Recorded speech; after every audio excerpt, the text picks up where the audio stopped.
Asus ZenBook A14 adalah laptop mungil yang baru aja dirilis. Desainnya ini manis banget, keren banget dengan material yang tidak akan kita temukan di laptop-laptop lain. Bayangin deh, beratnya cuma 899 gram. Kagak sampai sekilo, buset. Jauh lebih enteng daripada laptop 14 inch lainnya, termasuk MacBook Air. Alasan kenapa laptop ini bisa sangat enteng adalah penggunaan material magnesium aluminium dan material seraluminum yang dikembangin sama Asus sendiri. Nah, seraluminum ini adalah kombinasi antara keramik dan aluminium yang memang bertujuan bikin bahan dengan bobot yang enteng, tapi punya durability yang sangat tinggi. Asus bilang seraluminum yang dipakai laptop ini bisa tahan lebih dari 18.000 kali gesekan secara terus-menerus tanpa rusak. Bahkan laptop ini juga lulus uji jatuh dari ketinggian 50 cm ke permukaan keras dari 6 sudut yang berbeda. Hinge laptop ini pakai teknologi Easy Lift, bikin layarnya stabil waktu dibuka dan ditutup. Selain itu, engselnya juga halus banget tanpa hambatan, dan memungkinkan layar dibuka dengan satu tangan. Desainnya minimalis dan cakep banget, dengan garis-garis kecil halus yang nggak kasat mata.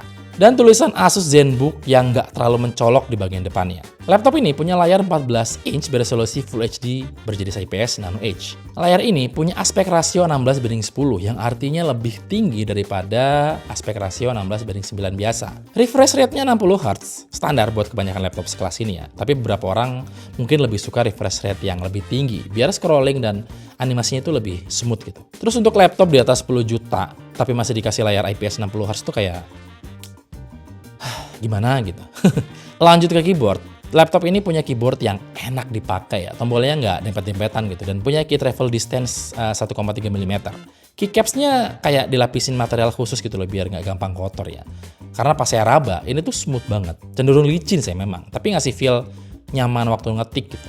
Ada backlight LED yang cukup terang buat dipakai di tempat gelap. Touchpad-nya sendiri gede dan terbuat dari kaca, bikin gerakan nge-track jadi mulus dan responsif ya. Touchpad-nya ini mendukung gerakan multitouch dan punya tombol terintegrasi dengan klik yang masih kerasa belum senyaman klik di trackpad-nya MacBook lah. Tapi overall sudah cukup nyaman gitu.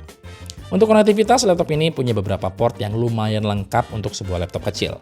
Ada 2 port USB 4.0 Gen 3 Type-C yang mendukung DisplayPort dan Power Delivery. Terus ada USB 3.2 Gen 2 Type-A. Terus ada port HDMI 2.1 dan jack combo audio 3,5 mm. Jadi, bisa disambungin ke berbagai perangkat dan layar lainnya. Perlu diingat ya, kalau USB 4.0-nya itu mirip kayak Thunderbolt 3, tapi secara teknis belum bersertifikat Thunderbolt 3. Selain itu, laptop ini juga mendukung Wi-Fi 6E, jadi konektivitasnya cepat dan stabil. Yang spesial dari laptop ini karena dia sudah pakai prosesor dari Qualcomm, yaitu Snapdragon X dengan TDP 28W. Prosesor berbasis ARM ini diklaim hemat energi dan tahan lama ya. Prosesor ini menurut saya memang oke, enak buat kerja sehari-hari, tapi jangan berharap bisa seenak Intel atau AMD dalam hal performance ya. Apalagi buat kerjaan berat kayak editing video, nge-game, dan lain-lain. Snapdragon X ini lumayan lah buat kerjaan yang butuh core yang banyak gitu. Tapi kalau single core-nya ya nggak lebih ngebut gitu. GPU Adreno-nya juga masih kalah jauh sama grafis Intel Arc.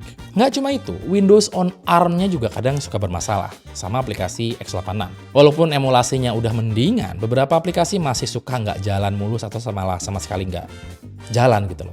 Contohnya beberapa game yang saya install. Dari sekian banyak yang saya install kayak Valorant, CS, dan lain-lain, cuma Dota aja yang jalannya smooth. Jadi kalau kamu suka pakai aplikasi x86, mending cek dulu deh, bisa jalan apa enggak di laptop berbasis ARM. Tapi tenang, buat kerjaan sehari-hari kayak browsing, ngirim email, kantor, atau ngedit foto-foto dikit gitu, laptop ini masih aman ya. Sistem pendinginnya juga oke, nggak berisik walaupun lagi dipakai kerja yang agak berat. Padahal sistem pendingin di laptop ini pakai desain dual fan. Qualcomm Hexagon NPU di prosesor ini diklaim sampai 45 TOPS. Ini juga bikin si Copilot Plus PC jadi makin powerful. Multitasking juga jadi lancar karena NPU yang bisa ngatur semuanya, mulai dari muter video sampai buka aplikasi. Pokoknya dia ngatur lah semua efisiensi daya di laptop ini. Laptop ini juga udah pakai RAM LPDDR5X 16GB dan SSD PCIe 4.0 12GB. Jadi multitasking lancar dan penyimpanannya itu cepat ya. Salah satu hal yang paling keren dari ZenBook A14 ini adalah baterainya yang tahan lama banget sob. Laptop ini punya baterai berukuran 48 Wh. Asus bilang laptop ini bisa tahan sampai 32 jam non-stop buat nonton video dalam sekali ngecas. Ya walaupun pada prakteknya nggak selama itu ya. Saya merasa dalam sekali charge, laptop ini bisa hidup lebih dari 12 jam ya. Mungkin sekitar 15-18 jam lah. ZenBook A14 sudah terinstall Windows 11 Home. Laptop ini juga menyertakan perangkat lunak Copilot Plus PC dari Asus yang menggunakan kecerdasan buatan Snapdragon X untuk menyediakan beberapa fitur keren. Misalnya Recall yang bisa nyari sesuatu di semua file dan aplikasi kita buat menemukan apa yang kita cari dengan cepat. Terus ada Live Caption, fitur yang bisa nampilin teks secara real time untuk konten audio atau video atau apapun gitu. Simpelnya bisa munculin subtitle di semua video atau audio. Selain fitur berbasis AI, hardware di laptop ini juga nggak lepas dari campur tangan AI ya. Misalnya webcam dengan AI, dengan fitur-fitur seperti blur di background, framing secara otomatis, dan eye tracking gitu. Lanjut ke bagian suara, laptop ini punya setup dual speaker yang udah dituning sama Harman Kardon. Suaranya keras dan clear banget ya untuk sebuah laptop kecil. Speakernya juga udah support Dolby Atmos. Sayangnya, menurut saya frekuensi low dari speaker di laptop ini tuh kerasa kurang gitu loh.